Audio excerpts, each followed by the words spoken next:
If you ask outside counsel a question, it's because you either don't have time to research it or you yourself don't know the answer.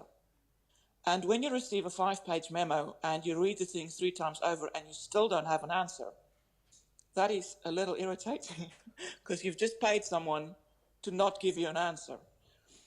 So please focus advice on giving answers. And again, talking about technology, everyone, for the most part, are traveling.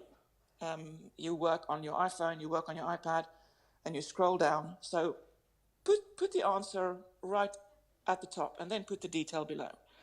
And so I have partnered with my outside counsel and said, okay, if I want to read in the first 3 lines, 3 things. You either tell me, no, no, hell no, or you tell me, maybe, but we have to do some work, or you tell me, this looks okay, but read the detail below. Because those are the 3 answers my internal clients want to know. With a large multinational organization, you are firstly, unfortunately, you have a lot of old legacy processes and systems in place. And those are very difficult to change and tend to obviously then hamper how you innovate and how quickly you can innovate. You also, from my experience, there's a lot of red tape and very clunky approval processes you have to go through. A lot of boxes you need to tick before you can actually try and start working on an idea, whether it's good or bad. There's a lot that you have to get through before you can actually, get your foot through that door and actually start developing and working on something. When we started seeing the potential opportunities of being able to automate things like dashboards and reports and workflow, and people started seeing the value of data and how you can actually use it. The flip side to that is now that I'm on the other side of the fence going into other clients and you try and explain the concept of how important data and structure is and processes are, a lot of them have these really old processes and systems, and they've got one company would have 20 different systems. None of them talk to each other, but they'll still buy other products to try and make it work in some way. And to go and tell them, look, the approach needs to be changed in terms of how you structure your data and how you process things around is a bit of a tough pill to swallow in the sense that they've already spent so much of money on what they already have in place.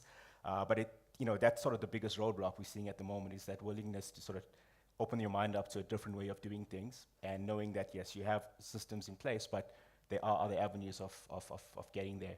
I remember a photograph of the firm being, as far as we know, the very first law firm in South Africa to get a fax machine in the early 70s, and a photograph of all the partners standing around this fax machine and being very proud of it. But I mean, that's the indication of how we have tried to ensure that we keep up with technology changes, and that is still the case. We've set up an internal committee, which is appropriately called Adams 2.0, where we have pulled together resources from all over the firm, from both the legal side, the IT side, and management side, to try and work together to try and literally work out, what does the law firm of tomorrow look like? How does it operate? What do clients want? And how do we need to move to try and get to that point where we can start delivering on that, which is a bit of a daunting task. It's not that easy, but that's the process that we currently have and how we're approaching it. From the panel here, we've heard different insights. Some are personal, some are driven by the business, some are driven by automation itself. And I think it's got to be relevance, flexibility, customization, which is no different from, I think, where it was 10, 20, 100 years ago. So thank you very much for your time. Thank you very much for the panelists, especially Danise for taking time out in London and bearing with us on a call. Thank you very much.